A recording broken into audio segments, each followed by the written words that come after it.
Clara, having been nurtured within the deeply traditional embrace of devout Italian-American Catholic parents, held an unwavering conviction that she possessed an ironclad grasp of her ancestral lineage. Her mother, Isabella, had been a fervent devotee of genealogy, meticulously curating and safeguarding a venerable, leather-bound family tome. Within its aged pages, handwritten entries diligently chronicled the births and deaths of generations of their kin, a testament to a bygone era.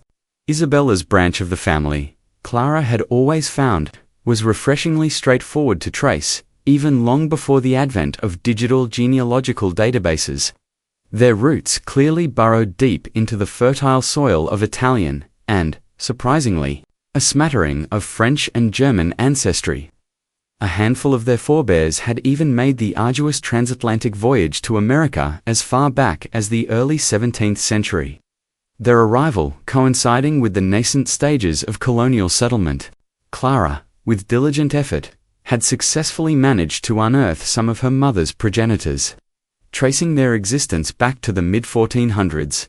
Yet, despite this luminous clarity on her maternal side, a persistent, almost gnawing sense of disquiet frequently accompanied Clara's forays into genealogical research. Her father, a stoic and quiet man named Victor Moretti, possessed virtually no discernible historical footprint. My father had absolutely nothing. He was a man without a documented past, she once confided in a hushed tone to the investigative journalist and acclaimed author, Olivia Thorne. Victor, it was understood, was the progeny of Italian immigrants, but the details beyond that were scant at best. His mother, Giovanna, had tragically succumbed to illness when Victor was but an infant, leaving him motherless at an impossibly tender age. His father, Carlo, a man evidently overwhelmed by the immense burden of solitary parenthood and the crushing poverty of the era, found himself utterly incapable of adequately caring for Victor and his older siblings. In a heartbreaking decision, born of desperation, he reluctantly relinquished them to the care of a Catholic orphanage. For the vast majority of his life, Victor remained blissfully unaware of his precise birth year, a minor detail lost to the bureaucratic labyrinth of institutional care. Instead, operating under the assumption that he was a year older than his actual age, as Victor advanced in years, a profound and urgent desire blossomed within Clara's heart to meticulously delve into his lineage, to painstakingly unearth the origins of the man who had shaped so much of her life. Before she even embarked upon this monumental project, she already possessed a rudimentary understanding of the contours of his early childhood. She knew, with an aching certainty, that life within the confines of the orphanage had been an arduous and unforgiving ordeal. Clara had always suspected that her father had likely endured periods of severe malnourishment during his time there, a theory given credence when a doctor, years later, subtly suggested that this early privation most likely accounted for his unusually small and wiry build.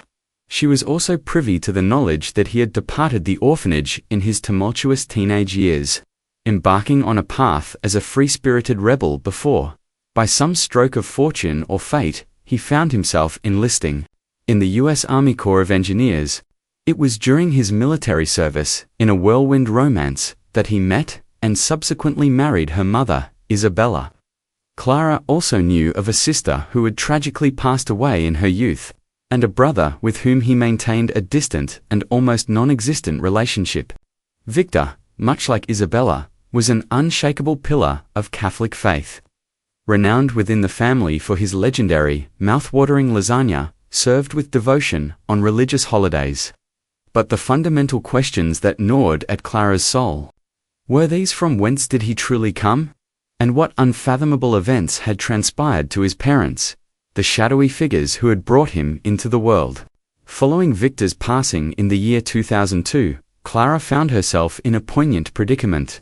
Despite her efforts, she couldn't genuinely impart any new knowledge about his origins beyond the sparse details he himself had accumulated during his lifetime. Yet, in the ensuing years, Clara, driven by an unyielding sense of duty and curiosity, painstakingly managed to unearth a fragile, almost ethereal paper trail She confirmed that Victor had indeed been born in a bustling, working-class neighborhood nestled within the Bronx, a borough of New York City, a vibrant melting pot of immigrants and strivers. His father, Joseph, toiled diligently as a truck driver, navigating the unforgiving streets of the city to provide for his young family. His mother, the aforementioned Giovanna, a woman whose life was tragically cut short, passed away at the tender age of 32 when Victor was a mere 9 years old. A loss that undoubtedly cast a long somber shadow over his formative years. Clara also stumbled upon the name of the very institution where he had spent a significant portion of his childhood. It was the St. Francis Home and School for Children. Although the venerable institution itself had long since ceased to exist, its doors having closed permanently decades prior, Clara, through sheer tenacity, managed to unearth the names of some of the compassionate sisters who had dedicated their lives to caring for the children within its walls. Driven by a flickering ember of hope, Clara composed a heartfelt, meticulously worded letter to these women, imploring them for any shred of helpful information they might possess regarding her father. Alas, beyond the bare bones details of Victor's admission and discharge dates, the orphanage, stripped of its records and its living memory, proved incapable of furnishing Clara with any further illuminating insights. Years unfurled, one into the next, and Clara's painstaking research endeavors continued to yield nothing but dishearteningly fruitless results. The mystery of Victor Moretti remains stubbornly intact, a closed book in the vast library of family histories. Then, a pivotal moment arrived in the year 2015. At-home DNA testing kits, once the exclusive domain of niche scientific research, burst onto the mainstream market, becoming readily accessible to the general public. Clara, who had just, to her immense delight, pinpointed what she believed to be her father's ancestral village nestled deep within the verdant heart of Italy's Abruzzo region, and was even contemplating a nostalgic trip overseas to walk the same ancient streets as her grandparents, was absolutely elated. She knew, with an almost religious certainty, that an at-home DNA test would dramatically streamline and profoundly simplify her arduous research endeavors. Consequently, she eagerly inscribed her name onto the company's burgeoning waiting list, brimming with optimistic anticipation. When the eagerly awaited test kits finally materialized on her doorstep, a tangible symbol of hope, Clara and her sister Maria, with trembling hands, meticulously swabbed the insides of their cheeks, gathering the precious genetic material that held the key to their past. They then carefully packaged the samples and dispatched them to the testing laboratory, a silent prayer whispered on their lips. A month later, the results, delivered with the impersonal efficiency of modern technology, arrived. Clara and Maria, upon scrutinizing the digital report, found themselves plunged into a state of profound confusion, a bewilderment that bordered on disbelief. Less than 50% of the sisters' DNA results indicated an Italian, French, and German descent.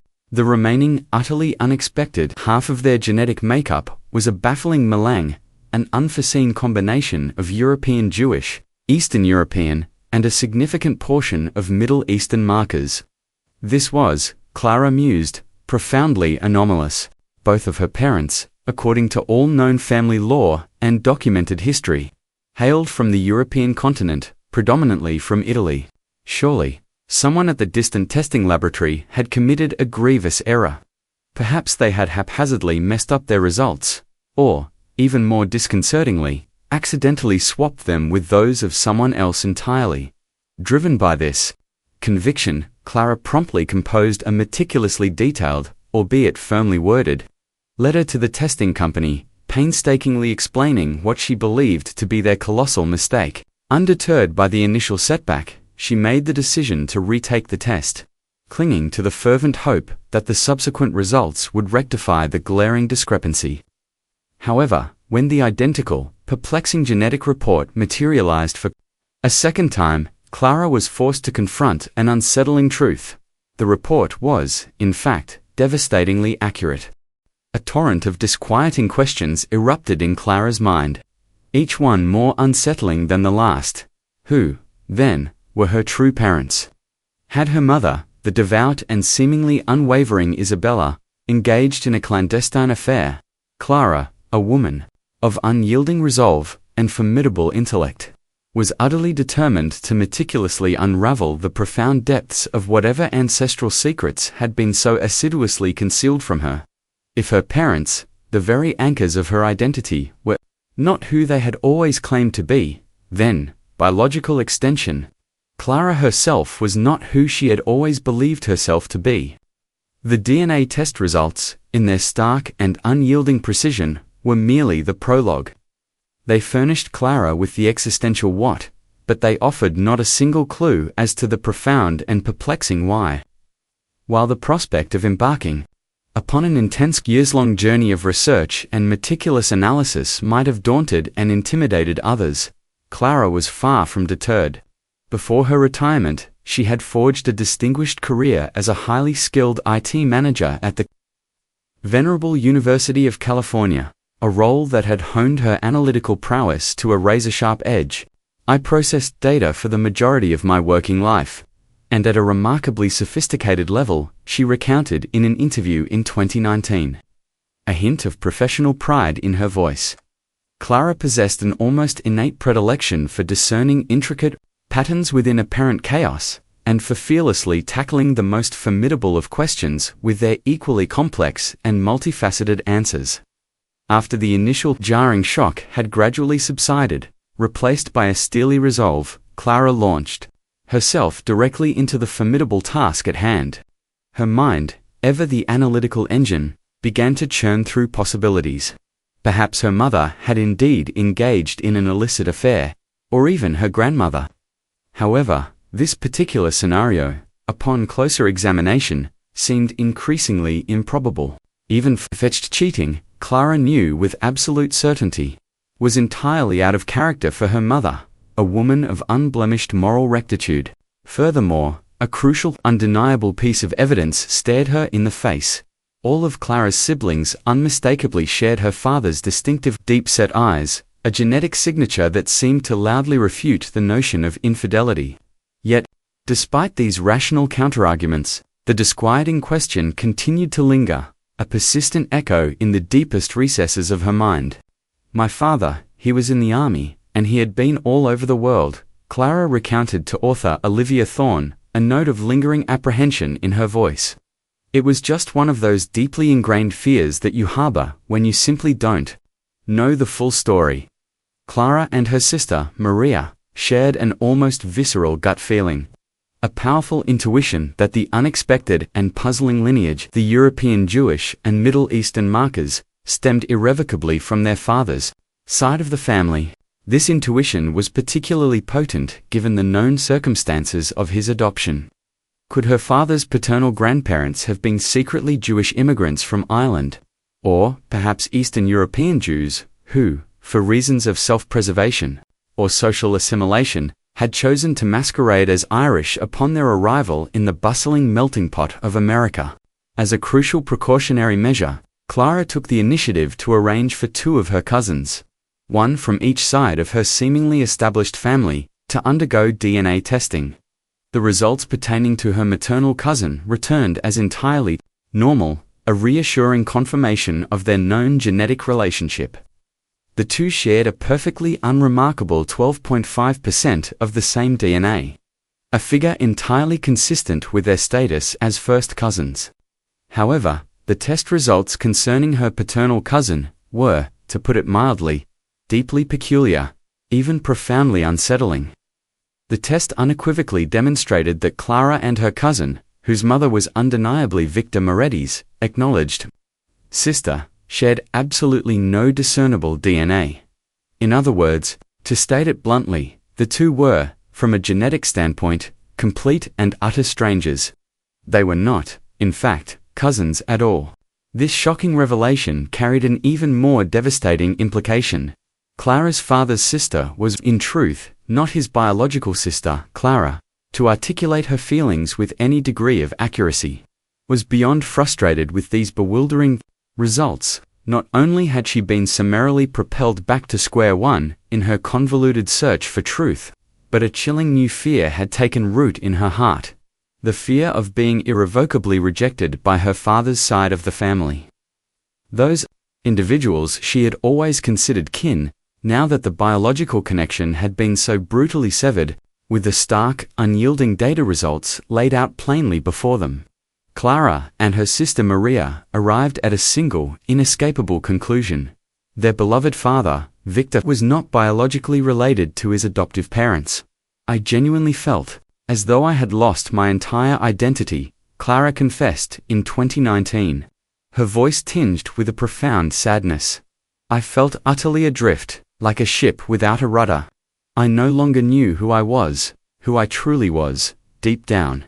For Maria, however, the test results, while shocking, served to unequivocally confirm a deep-seated feeling she had harbored for an extraordinarily long time.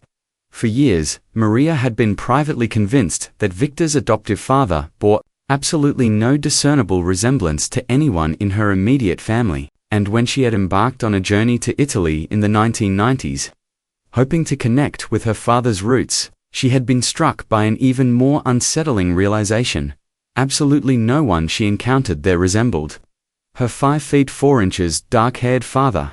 Maria had carried this persistent, nagging feeling with her for years, a quiet, unspoken intuition, but with the undeniable, concrete evidence of the DNA test results laid out before her, her long-held hunch solidified into an undeniable, incontrovertible fact. With their father and his adoptive parents long since departed from this world, Clara and Maria understood, with a profound sense of urgency, that they were now the sole custodians of Victor's lingering mystery. Their only path forward was to unravel its intricate threads by engaging directly with the living. Did their father Victor possess any biological siblings, individuals unknown to them until now? If so, did those siblings have children of their own? Was there even the remotest possibility that Clara and her siblings possessed long-lost first cousins, hitherto unrecognized members of their true family? By the year 2017, the Moretti children, driven by an unshakable determination, were finally drawing tantalizingly closer to definitively solving their father's perplexing enigma. They had managed to obtain a copy of their father's original birth certificate, a crucial document that had remained elusive for so long. They had also, through painstaking research, gleaned the vital information that Victor had been placed in the orphanage by the formidable New York Society for the Prevention of Cruelty to Children. Perhaps, Clara mused, her mind racing through the possibilities, her father had somehow been inadvertently confused with another child at the very moment he was taken from his home. Or perhaps, and this was a thought that gnawed at her, the orphanage itself had somehow mixed up her father with another innocent baby, an administrative oversight with monumental consequences. Pursuing this hunch, Clara meticulously gathered a collection of precious family photographs, images of her father, a cherubic infant, sitting contentedly on his adoptive father's lap, taken when he was just a year old, alongside photographs of Victor as an adult. She then dispatched these images to a forensic artist, a specialist in facial recognition and comparison. Clara's objective was clear. She desperately wanted to know if the individuals depicted in the baby photos and the adult photos were, in fact, the same person. To her disappointment, but also as a crucial step forward, the forensic artist, after careful analysis, definitively ruled that it was, indeed, the same individual. This meant, conclusively, that the orphanage had not confused her father with another baby. Undeterred by this dead end, Clara's indefatigable mind pivoted to an entirely new line of inquiry. Perhaps, she theorized, her father had been inadvertently switched at the hospital where he was born. Was there a plausible chance, however remote, that the hospital staff, perhaps overworked or understaffed, had made a grave mistake, an error that had reverberated through generations? Clara decided, with characteristic thoroughness, to undertake a painstaking, granular examination of all the babies who had been born in the very same hospital as her father in the fateful year of 1913. This was, she quickly realized, no trivial undertaking. Not only was the comprehensive list of children born in the Bronx in 1913, a daunting 159 pages long, But it was also maddeningly unordered by date. Furthermore, it frustratingly failed to differentiate between births that occurred at home and those that took place within the confines of a hospital. After meticulously and patiently scanning through the enormous file, line by agonizing line, Clara, with a triumphant sigh, managed to narrow the sprawling list down to the names of children born in the approximate time frame as her father. Crucially, she focused on names that sounded either distinctly Jewish or ethnically neutral. Reflecting the unexpected genetic results she had received, Clara's refined list ultimately totaled a manageable but still significant 30 babies. Her fervent hope was that one of these 30 babies on her meticulously curated list had living relatives who, through the miracle of modern DNA technology, would share the same unique genetic markers as Clara and her siblings. With renewed determination, Clara systematically went through all 30 baby names, cross-referencing and searching. But once again, her efforts yielded nothing but disheartening silence. Clara, refusing to succumb to despair, then embarked on an even more expansive and arduous search. She meticulously combed through more than 6,000 individuals who were tagged as potential biological family members within the online database provided by the DNA testing company. She dedicated herself to this painstaking digital excavation for 2.5 years, her fingers tirelessly scrolling, her eyes meticulously scrutinizing. Yet, despite her unwavering persistence, she simply could not find a single, definitive match. At this juncture, Clara, for the first time in her relentless quest, began to genuinely lose hope. It seemed as though all she could do at this point was to wait, to passively hope that someone, somewhere, would eventually reach out to her. A beacon in the vast, confusing sea of genetic data. Then, on the crisp, quiet morning of Sunday, January 18, 2019, Clara's life, which had felt stalled and stagnant for so long, irrevocably transformed. It was a day that had begun with a particular heaviness in her heart, a sense of lingering sadness about her stalled search. She decided, on a whim, to write to her cousin, the one with whom she wasn't biologically related, to provide him with an update on her increasingly frustrating and seemingly fruitless quest. After dispatching the email, Clara, guided by an inexplicable impulse, randomly decided to check his list of DNA relatives on his genealogy account. This was an action she rarely undertook, particularly since new relatives seldom, if ever, appeared on these lists, a testament to the static nature of genetic relationships. But on this particular Sunday, Clara chose to check, and this time, something astonishing had occurred. There was a new person, a complete stranger. This individual, whose name was Eleanor Stone, had submitted her DNA sample, and her results unequivocally demonstrated that she was a close relative to Clara's cousin, Clara.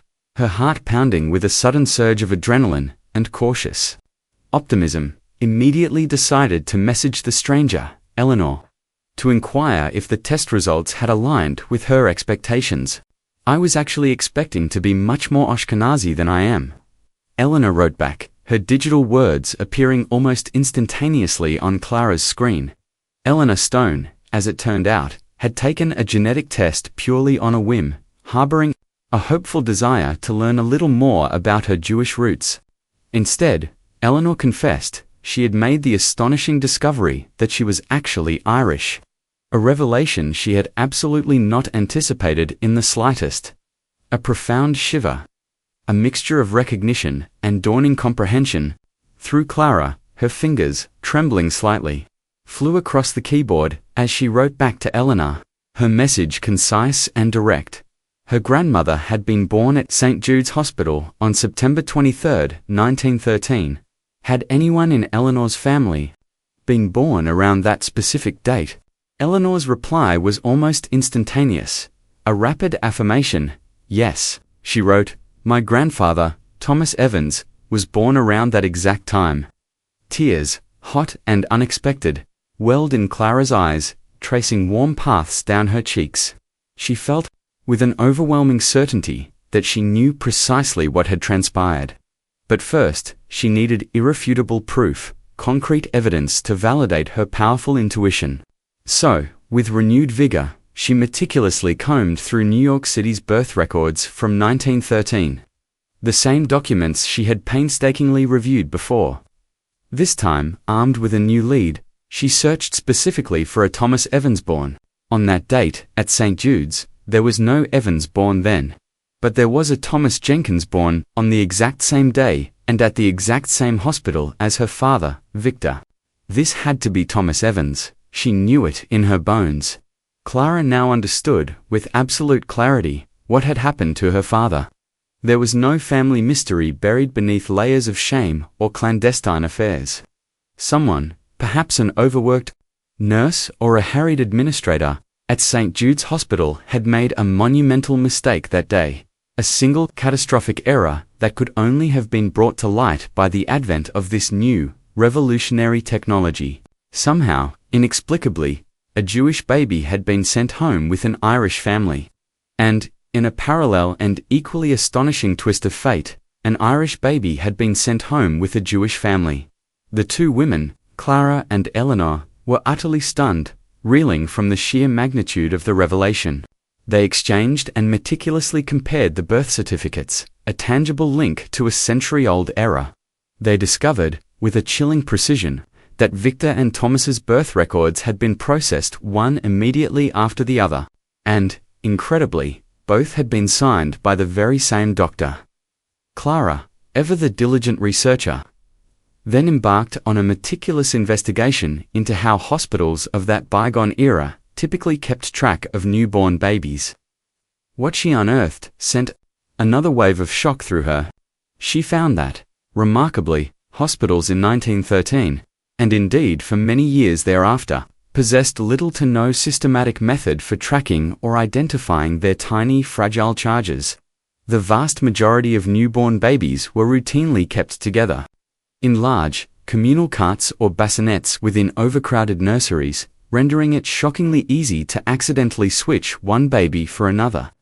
A seemingly innocuous error with profound and lasting consequences. When Victor was born in 1913, hospital births were still a relatively novel concept, viewed with a degree of apprehension by many segments of the population.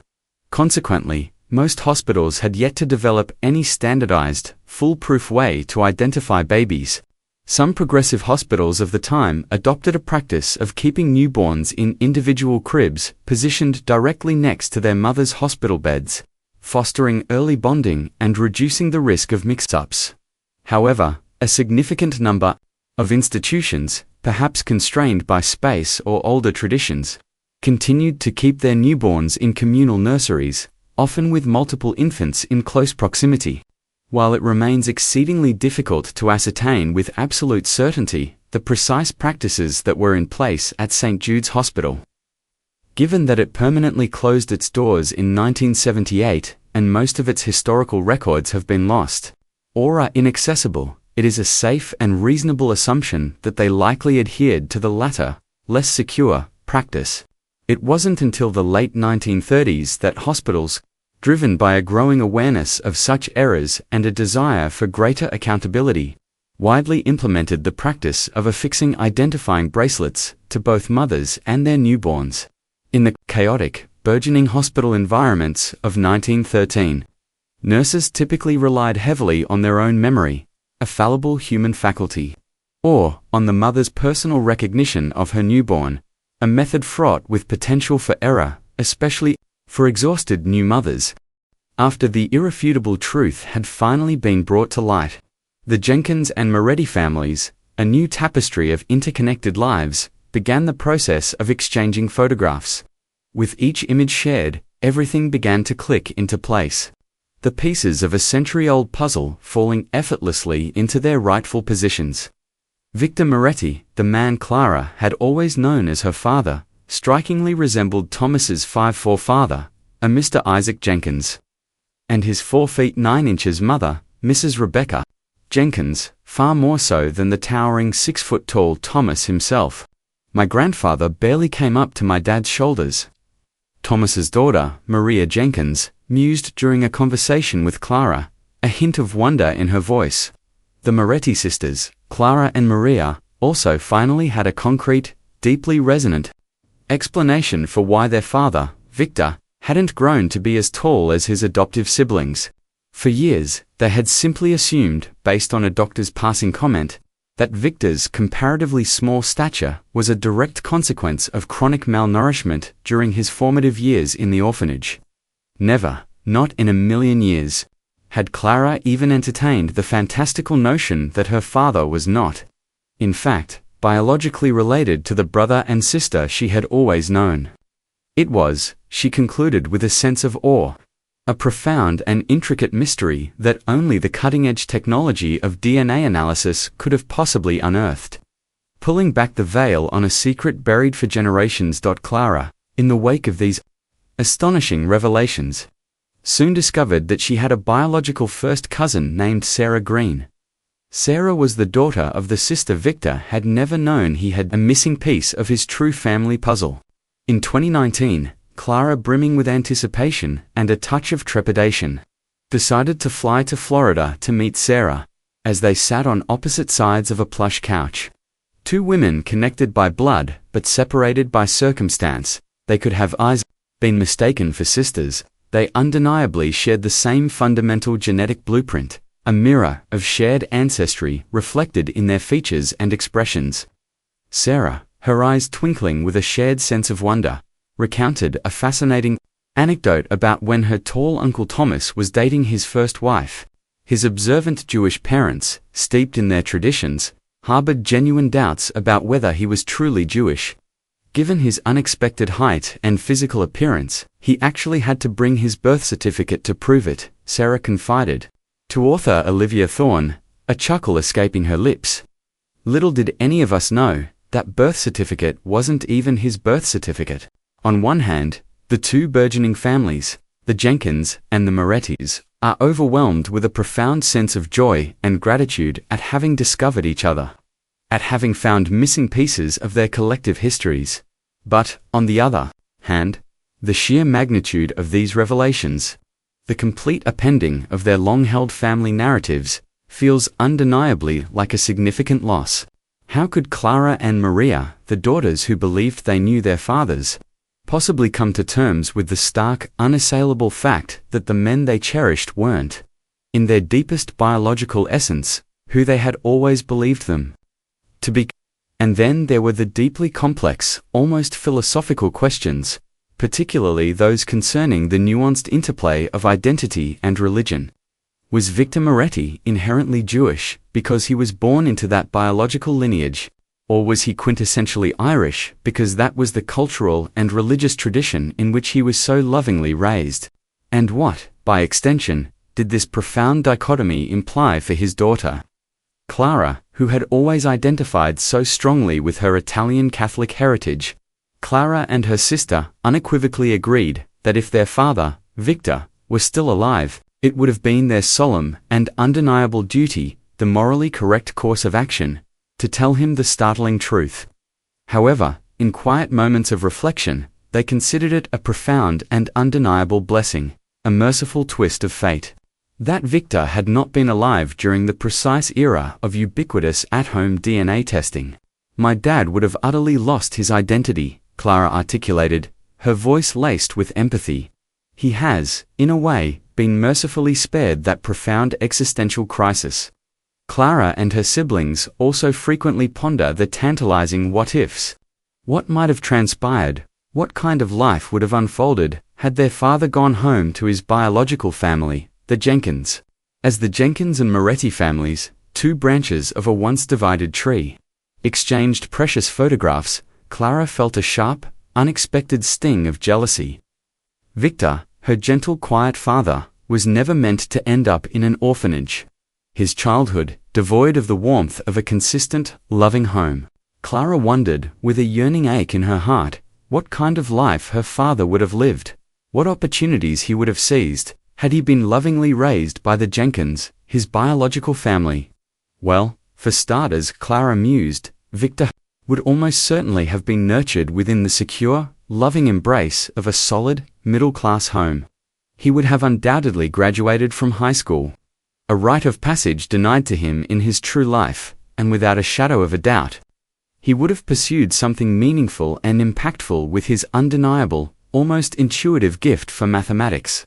Instead, in the harsh reality of his actual life, Victor tragically dropped out of high school, served bravely but with little academic fulfillment in the army, and later, after his military service, toiled as a prison guard in California, a stark contrast to the intellectual pursuits she imagined for him.